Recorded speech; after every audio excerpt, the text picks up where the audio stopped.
الله تعالى في القرآن المجيد والفرقان الحميد وما خلقت الجن والإنس إلا ليعبدون صدق الله العظيم وصدق رسوله النبي الكريم ونحن على ذلك لمن الشاكرين والحمد لله رب العالمين. میرے محترم سامعین کرام، السلام علیکم ورحمۃ اللہ وبرکاتہ۔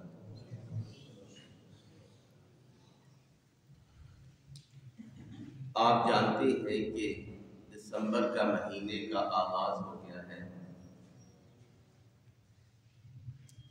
اور اس کے ساتھ ہی موسم سرما اپنی تیزی کو پہنچنے والا ہے۔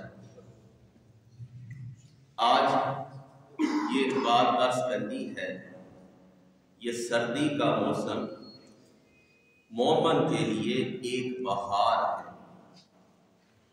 رسول اکرم صلی اللہ علیہ وسلم نے ارشاد فرمایا، سردی کا موسم مومن کے لیے ایک بہار ہے۔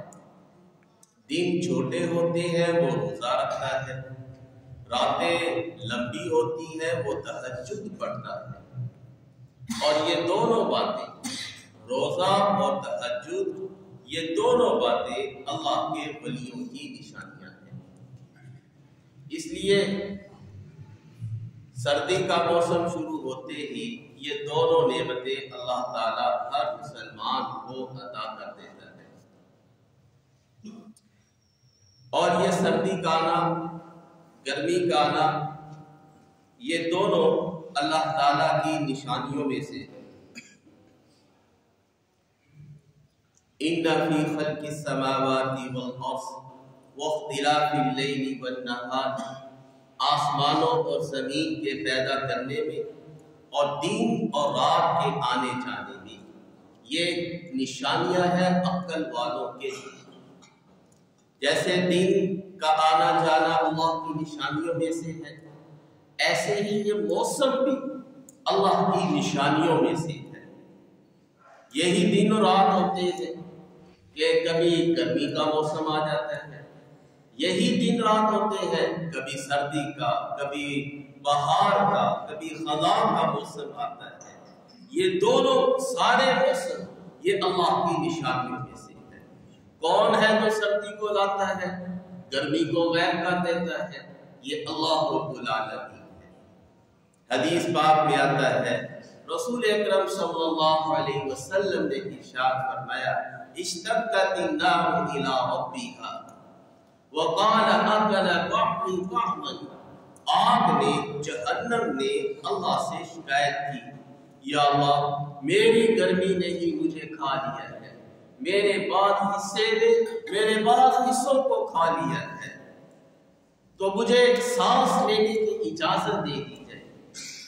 رسول اکرم صلی اللہ علیہ وسلم نے ارشاد فرمایا، پھر جہنم کو دو سانسوں کی اجازت دے دی گئی، نفس فی الشتاء و نفس فی الحریر، ایک سانس گرمی کا اور ایک سانس سردی کے لیے۔ جب جہنم اپنا سانس باہر نکالتی ہے گرمی واقع ہو جاتی ہے، اور جب سانس اندر کھینچتی ہے سردی ہو جاتی ہے۔ یہ اسباب کفر بھی ہے، موسموں کی تبدیلی ہے۔ ویسے تو سائنس کہتی ہے جب ہماری زمین گردش کرتے کرتے سورج کے قریب سے ہو کر گزرتی ہے تو تپش بڑھ جاتی ہے، گرمی واقع ہو جاتی ہے، اور جب یہ گردش کرتے کرتے سورج سے دور ہوتی ہے تو سردی نما ہوتی ہے۔ یہ اسباب ہے ظاہری طور پر، ہر چیز کے دو اسباب ہوتے ہیں۔ ایک اسباب ظاہری یہ کہ ہم جب فصل کاشت کرتے ہیں، ہم زمین کو نرم کرتے ہیں، اس کے اندر کھاد ڈالتے ہیں، بیج ڈالتے ہیں، پانی ڈالتے ہیں، یہ ہے اسباب ظاہری۔ بھئی فصل کیسے ہوئی؟ کسان نے محنت کی تو فصل ہوئی، یہ اسباب ظاہری ہے۔ اسباب باطنی کیا ہے؟ وہ اوپر کے اسباب ہوتے ہیں۔ اللہ زمین کو حکم دیتا ہے کہ وہ زمین اس گندم کے دانے کو اگاتی ہے، ہواؤں کو حکم دیتا ہے، سورج چاند ستاروں کو حکم دیتا ہے۔ یہ اسباب اخروی ہے جہاں سے یہ فصل پکتی ہے۔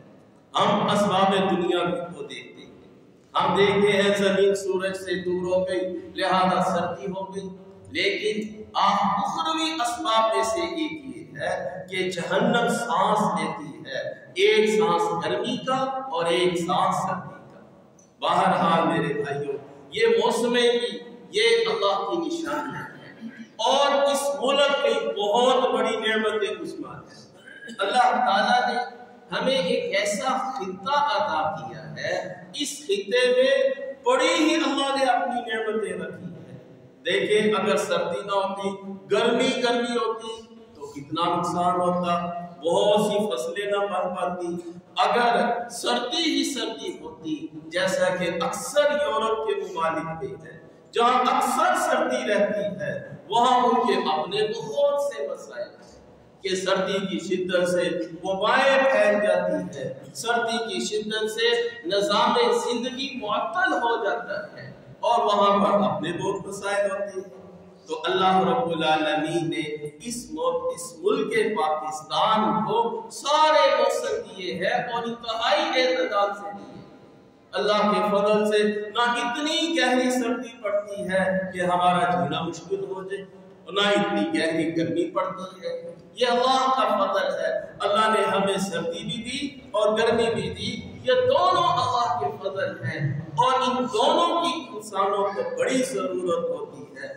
اس وجہ سے الحمدللہ ہمارے ملک میں سردیوں کے اندر پھل، گرمیوں کے اندر پھل، جتنے اللہ کی نعمتیں ہیں وہ ساری ہم کو میسر ہوتی ہیں۔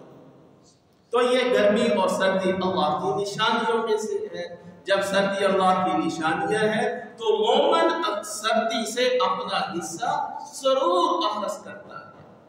مومن کی شان یہ نہیں ہے سردی آ گئی تو اپنے آپ کو سمیٹ لیا، گرم کپڑے پہن لیے، بلا شبہ یہ دنیا کا تقاضا ہے۔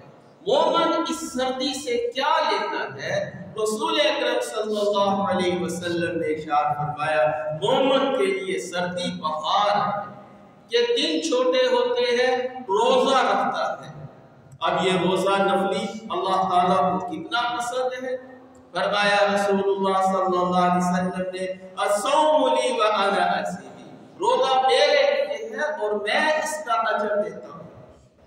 کتنی بڑی بات کہ روزے کا اجر اللہ رب العالمین کو دیتے ہیں۔ اور یہ نہ صرف یہ کہ روزے کے اخروی بڑے فائدے ہیں، بڑے درجے ہیں، لیکن روزے کا ایک دنیاوی فائدہ ہم سب کے لیے بڑا ہی مفید اور اکثیر نقصان ہے۔ اس کام کے لیے بیماریوں سے حفاظت کے لیے یہ معدہ یہ ساری بیماریوں کا مرکز ہے۔ اور معدے کی بیماریاں کیا ہے کہ کھانا معدے میں رہنا، یہ معدے کی سب سے بڑی بیماری ہے۔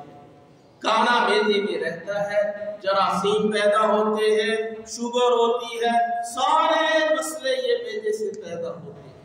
اور روزہ یہ معدے کو خالی رکھنے کا نام ہے۔ ساری صحت اللہ نے معدے کی اصلاح میں رکھی ہے، اور روزہ یہ سب سے اکثیر نسخہ ہے اپنے معدے کی اصلاح کا۔ اب دیکھیں کتنا بڑا فائدہ کہ مومن روزہ بھی رکھے، جنت بھی ملے، دنیا بھی بن جائے، یہ کتنی عظیم شان ہے۔ غیر مسلم لوگ صحت مند رہنے کے لیے فاسٹنگ کرتے ہیں، ان کا بھوکا رہنا کوئی معنی نہیں رکھتا کہ آخرت میں ان کے لیے اجر نہیں ہے۔ مومن کے لیے بھوکا رہنا یہ نبیوں کی بھی سنت ہے۔ بھوک یہ نبیوں کی سنت ہے۔ پیٹ بڑا ہوا ہونا یہ نبیوں کی سنت نہیں ہے کہ روزانہ پیٹ ہمارا بڑا ہوا ہو، یہ نبیوں کی سنت نہیں ہے۔ آپ صلی اللہ علیہ وسلم کی زندگی آپ دیکھ لیں کہ گھر میں تین ماہ گزر جاتے، چولہا نہیں چلتا تھا، قوت لا یموت کا کھانا ہوتا تھا۔ یہ کیا تھا؟ یہ ایک نبوت اپنی امت کو تعلیم تھی کہ بھوک کے اندر اللہ نے تمہارے لیے صحت رکھی ہے۔ لہذا یہ آج کل جو کثرت سے اتنی بیماریاں پھیل رہی ہیں اور اتنی خطرناک کہ ساری موت تک اس کو قبر تک پہنچا دیتی ہے، ان ساری بیماریوں کا ایک ہی حل ہے، آدمی روزہ رکھے۔ اب گرمیوں کے دن تو ہے نہیں، سردیوں کے دن ہے، کتنے چھوٹے سے دن ہیں، ایک گلاس پانی سے بھی بندہ روزہ رکھ سکتا ہے۔ اور عورتوں کے لیے یہ دن تو بہت ہی عظمت کی بات ہے کہ ان کے روزے جو رہ گئے رمضان المبارک میں، ان دنوں میں وہ روزوں کی قضا کر لے، کتنا مختصر سا دن ہوتا ہے کہ ان کا فرض بھی ادا ہو جاتا ہے۔ بہرحال جس کے ذمہ فرائض کی ادائیگی وہ ان دنوں میں فرائض کی ادائیگی کر لے۔ جو لوگ شوگر کے مریض تھے، رمضان المبارک میں روزہ نہیں رکھ سکے، اور یہ چھوٹے دن ہے، اگر شوگر والا آدمی روزہ رکھنے پر ان دنوں میں قادر ہے تو اس کا فدیہ و صدقہ شمار ہوگا، اس کو لازم ہے کہ وہ ان دنوں میں روزہ رکھے۔ فدیہ کا حکم ان لوگوں کے لیے ہے جو ساری زندگی اہل نہ بن سکے، روزے پر قادر نہ ہو سکے۔ لیکن اگر شوگر والا آدمی ان دنوں میں اللہ نے اس کو بہتری دے دی، شوگر کنٹرول کے اندر ہے، روزہ آسانی سے وہ نبھا سکتا ہے، روزہ رکھنے سے اس کو چکر نہیں آتے، بیمار نہیں ہوتا، اس شخص کو چاہیے کہ وہ ان دنوں میں روزہ رکھ لے۔ یہ چھوٹے سے دن ہے، کتنی بڑی فضیلت کے حامل ہے۔ تو رسول اکرم صلی اللہ علیہ وسلم نے ارشاد فرمایا کہ مومن کے لیے اس موسم سرما بہار ہے، دن چھوٹے ہوتے ہیں وہ روزہ رکھ لیتا ہے، اور راتیں لمبی ہوتی ہے وہ راتوں کو قیام کر لیتا ہے، تہجد پڑھ لیتا ہے۔ اور تہجد یہ دعو صالحین ہے، نیک لوگوں کا وطیرہ ہے۔ اللہ انہی کو توفیق دیتے ہیں کہ جو لوگ اللہ کے پسندیدہ ہیں، اللہ انہی کو توفیق دیتا ہے اپنے سامنے راتوں کو کھڑا ہونے کی۔ اب دیکھیں راتیں تو سب کے لیے لمبی ہے، آج 7 بجے عشاء کی نماز ہو رہی ہے، صبح 6 بجے فجر کی نماز ہو رہی ہے، 11 گھنٹے ہمارے پاس ہوتے ہیں۔ اب جو اللہ والے ہیں، اللہ جن کو پسند کرتا ہے، یہ بندہ میرے سامنے کھڑا ہو، اللہ ان کو توفیق دیتے ہیں، وہ رات کو سو بھی جاتے ہیں اور رات کو اٹھ کر عبادت بھی کر لیتے ہیں۔ تو یہ اللہ کے پسندیدہ بندوں کا شعار ہے، اللہ کا بندہ بننا ہے، تہجد کا اہتمام کرے، یہ بہت ہی عظیم الشان عبادت ہے۔ ایک بزرگ فرماتے تہجد میں اللہ نے جو نور اور سکون رکھا ہے، اگر دنیا کے بادشاہوں کو پتہ چل جائے تو وہ اس کے اوپر ٹیکس لگا دیں۔ اللہ نے اتنا سکون رکھا ہے، اور یہ تہجد والے اللہ کے بندے ہوتے ہیں۔ حدیث میں آتا ہے جو اللہ کے نافرمان بندے ہوتے ہیں، یہ رات 3 بندوں پر منقسم ہو جاتی ہے۔ ایک بندے وہ جو رات کو سوئے اور صبح اٹھے، ان کا نہ کچھ گیا نہ کچھ آیا۔ ایک بندے وہ ہیں جنہوں نے رات کو اللہ کی ناراضگیوں میں، گناہوں میں صرف کرنا شروع کر دیا۔ جب وہ رات کا آخری پہر آتا ہے، یعنی تہجد کا ٹائم آتا ہے، فرشتوں کو اللہ بھیجتا ہے، اللہ فرماتے ہیں جاؤ یہ وقت ہے میرے نیک بندوں کا، ان کو تھپکا دو اور ان کو سلا دو۔ وہ اللہ کے فرشتے آتے ہیں اور ان نافرمانوں کو نیند طاری کر دیتے ہیں، تہجد کے وقت وہ سارے سو جاتے ہیں، اور پھر ایک جماعت فرشتوں کی آتی ہے جو اللہ کے نیک بندے ہوتے ہیں، فرشتے پیار سے ان کے اوپر پر پھیرتے ہیں اور وہ اٹھ کر بیٹھ جاتے ہیں اور وہ تہجد کی فکر کرتے ہیں اور تہجد ادا کرتے ہیں۔ رسول اکرم صلی اللہ علیہ وسلم نے ارشاد فرمایا 3 بندے اللہ کو بڑے ہی محبوب ہیں، ان میں سے ایک بندہ وہ ہے جو رات کو، سردیوں کی رات ہوتی ہے، وہ اٹھتا ہے اور ٹھنڈے پانی سے وضو کرتا ہے۔ اللہ فرشتوں پر فخر فرماتے ہوئے پوچھتے ہیں اس بندے کو کیا ضرورت پیش آئی، اپنا گرم بستر چھوڑے اور ٹھنڈے پانی سے وضو کرے۔ فرشتے کہتے ہیں یا اللہ وہ تیری رحمت کا طلبگار ہے، وہ تیرا سائل بن کر آیا ہے، اللہ فرماتے ہیں میرے فرشتوں تم گواہ رہنا، میں نے اس کو ہر وہ چیز عطا کی جو اس نے مجھ سے مانگی ہے۔ اس لیے میرے بھائیوں آج حالات دیکھیں، معیشت کے تنگ ہے، بیماریاں ہیں، گھروں میں پریشانیاں ہیں، ان کا حل تلاش کرنا ہے تو تہجد کی نماز میں تلاش کرنا۔ یہ بہت ہی انسان کے لیے یہ قیمتی سرمایہ ہے، اور راتیں لمبی ہے، ہم تہجد آسانی سے پڑھ سکتے ہیں۔ اللہ سے مانگنا چاہیے، یہ نہ سمجھے کہ میں مسجد میں نہیں آیا، میں نے تہجد نہیں پڑھی، یہ ہرگز مت سمجھے۔ یہ سمجھے اللہ نے مجھے پسند ہی نہیں کیا کہ یہ مسجد میں جا سکے اور یہ تہجد میں اٹھ سکے۔ اللہ جس کو پسند کرتے ہیں اپنے در کے سامنے جھکنے کی توفیق اسی کو عطا کرتے ہیں۔ اس لیے میرے بھائیوں یہ تہجد کو معمولی نہ سمجھے، اللہ کی رحمت اترتی ہے، اللہ آسمان دنیا پر آتے ہیں، اپنے نیک بندوں کی آہ و فغان کو سنتے ہیں۔ اس لیے یہ وقت بڑا ہی قیمتی ہے، یہ سردیوں کا سارا زمانہ تہجد کے لیے انتہائی ہی مناسب ہے، لہذا تہجد کا ہر شخص کو اہتمام کرنا چاہیے۔ اور تہجد یہ رسول اکرم صلی اللہ علیہ وسلم پر تو فرض تھی، لیکن تمام صالحین ہمیشہ سے تہجد پڑھتے رہے ہیں۔ اللہ تعالیٰ نے نیک بندوں کی خصوصیت کو قرآن میں فرمایا، تتجافى جنوبهم عن المضاجع، یہ میرے نیک بندے وہ ہیں جن کے پہلو بستر سے جدا رہتے ہیں۔ کیا کرتے ہیں وہ تہجد پڑھتے ہیں۔ وہ ایسی اللہ ان کو نعمتیں دے گا کہ کسی آنکھ نے دیکھی نہیں، کان نے سنی نہیں، اور کسی انسان کے دل پر ان کا وہم و گمان بھی نہیں۔ یہ اللہ تعالیٰ تہجد پڑھنے والوں کو یہ نعمتیں دے گا۔ اس لیے میرے بھائیوں رسول اکرم صلی اللہ علیہ وسلم نے موسم سرما کی فضیلت کو بیان فرمایا ہے کہ موسم سرما مومن کے لیے بہار ہے، کہ اس کے دن کو وہ روزہ رکھتا ہے، کہ دن چھوٹے ہوتے ہیں، راتیں لمبی ہوتی ہے، وہ تہجد کا اہتمام کرتا ہے۔ اور کیسے ہم میں سے بہت سے لوگ ایسے بھی ہیں کہ جو تہجد تو دور کی بات فجر کی نماز بھی نہیں پڑھ سکتے، حالانکہ راتیں اتنی لمبی ہیں۔ وجہ کیا ہے؟ بس راتوں کو بھی گھروں میں اور باتیں کر رہے ہیں، ادھر جناب فیس بک اور واٹس ایپ اور نیٹ چل رہا ہے، اور رات دیر تک ان کو انہی کاموں میں وہ مبتلا رہتے ہیں۔ میرے بھائیوں یہ بڑی محرومی کی بات ہے۔ انسان اللہ کے ہاں قیمتی ہوتا ہے اوصاف کے ساتھ۔ صرف اتنی بات کہ ہم امت محمدیہ ہے، صرف اتنی بات کہ ہم آل رسول سے ہو جائے، یہ بات نجات کے لیے کافی نہیں۔ نجات کے لیے اوصاف کا پیدا ہونا بندے میں ضروری ہے۔ اللہ کا مقرب بندہ بنتا ہے اوصاف کے ساتھ۔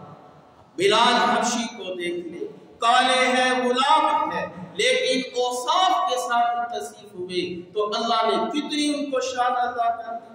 ہمارے ہاں تو الحمدللہ ذات پاک کا اللہ کے ہاں کوئی نہیں۔ ان اکرمکم عند اللہ اتقاکم، کہ تم میں سے اللہ کے نزدیک معزز ترین اور بزرگ ترین اور معزز ترین شخص وہ ہے جس نے تقوی اختیار کیا، گناہوں سے بچایا۔ یہ ہے بندہ اللہ کے ہاں قیمتی۔ اس لیے یہ ایسا نہ ہو یہ قیمتی راتیں ہو اور آدمی گناہوں کے اندر پڑا رہے اور رات کو اٹھے ہی نہ، فجر کی نماز کو نہ پہنچ سکے، یہ بہت بڑی محرومی کی بات ہے۔ سب سے بڑی کامیابی انسان کی یہ ہے کہ وہ فجر کی نماز کو جماعت کے ساتھ پڑھنے والا بنے۔ جو فجر کی نماز کو جماعت کے ساتھ پڑھتا ہے اس کے ہاتھ میں ایمان کا جھنڈا ہوتا ہے۔ تو میرے بھائیوں یہ اتنی لمبی راتیں ہو اور مومن جو ہے یہ مسجد میں نہ آئے، کتنی محرومی کی بات ہے۔ اپنے گریبان میں مرنے سے پہلے منہ ڈالے کہ کون سا عمل کے میں راندہ درگاہ ہوتا جاؤں، اللہ مجھے مسجد میں نہیں بلا رہے۔ یہ جب بھی انسان گناہ کرتا ہے اس گناہ کے سائیڈ ایفیکٹ کی وجہ سے اللہ عبادتوں سے دور کر دیتا ہے۔ یہ گناہوں کی سب سے بڑی نحوست کہ انسان اللہ سے دور ہو جاتا ہے۔ قرآن کریم نے ارشاد فرمایا وَمَن يَعْمَلْ سُوءًا يُجْزَ بِهِ، جو بھی انسان گناہ کا کام کرتا ہے اس کا بدلہ اس کو دیا جاتا ہے، فوراً دیا جاتا ہے، اس کو پتہ چلے یا نہ چلے، اس کے اوپر ضرور اثر رکھ کر چھوڑتا ہے۔ جیسے آگ کے اندر ہاتھ رکھے، آگ ضرور اپنا اثر دکھاتی ہے، کوئی تاخیر نہیں ہوتی، نہیں دیکھا جاتا کہ کون ہے، آگ اثر دکھاتی ہے۔ ایسے ہی ہر گناہ یہ سائیڈ ایفیکٹ ہے انسان کے اوپر۔ جب انسان گناہ کرتا ہے اللہ ایسے ہی عبادات سے اس کو دور کر دیتا ہے کہ تہجد تو بہت دور کی بات، اللہ فجر کی نماز کی توفیق نہیں دے۔ یہ سائیڈ ایفیکٹ ہے کس وجہ سے کہ آدمی کے اندر کوئی گناہ ایسا ہے کہ اللہ نے اس کو دور کر دیا۔ بنی اسرائیل کا ایک عالم تھا، اللہ سے تہجد میں کہنے لگا یا اللہ تیرا شکر ہے میں نے تیرا فلاں نافرمانی کی، آپ نے مجھے سزا نہیں دی۔ یہ کہنا تھا، اللہ نے اس کے دل میں الہام کر دیا اے بندے تیرے اس گناہ کی وجہ سے ہم نے تجھ سے رونے کی توفیق طلب کر دی ہے۔ پہلے تو اٹھتا تھا پھر روتا تھا، یہ ہماری توفیق تھی، تیرے گناہ کی وجہ سے ہم نے وہ توفیق تم سے چھین لی۔ یہ کتنا بڑا گناہ ملا، کتنی بڑی سزا ملی کہ اللہ عبادتوں سے دور کر دیتا ہے۔ اس لیے میرے بھائیوں یہ دیکھیں کہ ہمارے اندر کون سے گناہ ہیں، اپنے گناہوں پر پابندی لگائے، انشاءاللہ تہجد کی نماز کی بھی انشاءاللہ توفیق ملے گی۔ یہ گناہ حائل ہوتے ہیں عبادت کے اندر، اور گناہوں کے دوسرے اثرات تو الگ ہے، رزق کی تنگی، پریشانی، یہ ٹینشن اور حالات، میاں بیوی بچے اور ساری کائنات اس سے ناراض ہو جاتی ہے کہ تم اللہ کا نافرمان ہے۔ ایک بزرگ فرماتے ہیں کہ میں نے جب بھی دیکھا کہ مجھ سے گناہ ہوا، میں نے اس کا اثر اپنی بیوی اور بچوں میں فوراً دیکھا، وہ بھی مجھ سے ناراض ہو جاتے ہیں، الجھتے ہیں، یہ میری نافرمانی اور گناہ کی وجہ سے دیکھا گیا۔ یہ اثر ہوتا ہے گناہوں کا۔ ہم سمجھتے ہیں ہم نے چپ کر کے گناہ کر لیا، معاف ہو گئے، معاف یقیناً مانگنے سے ہو جاتا ہے، لیکن سائیڈ ایفیکٹس انسان اس سے جو ہے محفوظ نہیں رہ پاتا۔ اس لیے بھائیوں اپنی یہ گناہوں کو دیکھنا چاہیے۔ یہ جو ہمارے پورے حکمران ہیں، یہ ہمارے حالات ہمارے انگیزٹ میں جا رہے ہیں، یہ سب اس وجہ سے ہے کہ آج مجموعی طور پر لوگ گناہوں کی طرف جا رہے ہیں، اور جب سے موبائل آیا ہے اس نے تو اور ہی تباہی بربادی کر دی ہے۔ تو بہرحال میرے بھائیوں اللہ کے ضابطے اور اصول طے شدہ ہے، ان ضابطوں اور اصول میں سے یہ ہے کہ گناہوں کی وجہ سے اللہ عبادت سے محرومی دیتے ہیں۔ تو ہم نے عرض کر رہے تھے کہ یہ جو سردیوں کا موسم ہے، رسول اکرم صلی اللہ علیہ وسلم نے ارشاد فرمایا یہ مومن کے لیے بہار کا سیزن ہے۔ جیسے بہار میں وہ کیا ہوتا ہے، پھل پھول کھلتے ہیں، ہریالی ہی ہریالی ہوتی ہے، ایسے ہی مومن کی ہریالی کیا ہے، وہ سردیوں کا موسم ہے کہ دن چھوٹے ہیں وہ روزہ رکھ لیتا ہے، راتیں لمبی ہے وہ تہجد پڑھ لیتا ہے۔ حضرت عمر رضی اللہ تعالیٰ عنہ فرماتے ہیں یہ سردیوں کا موسم یہ ٹھنڈی غنیمت ہے، بہترین والے غنیمت ہے۔ اور حضرت دوسرے صحابہ کرام بھی سردیوں کی تعریف کرتے تھے کہ سردیاں انسان کے لیے بہت ہی بڑی خیر کا ذریعہ ہے، دن چھوٹے ہیں راتیں لمبی ہیں۔ مومن کو اس دنوں سے ان حالات سے اپنے لیے ضرور حصہ لینا چاہیے، اپنی آخرت کے لیے، اپنی آنے والی زندگی کے لیے۔ اللہ سے دعا ہے کہ اللہ رب العالمین ہمیں ان باتوں پر عمل کی توفیق نصیب فرمائے۔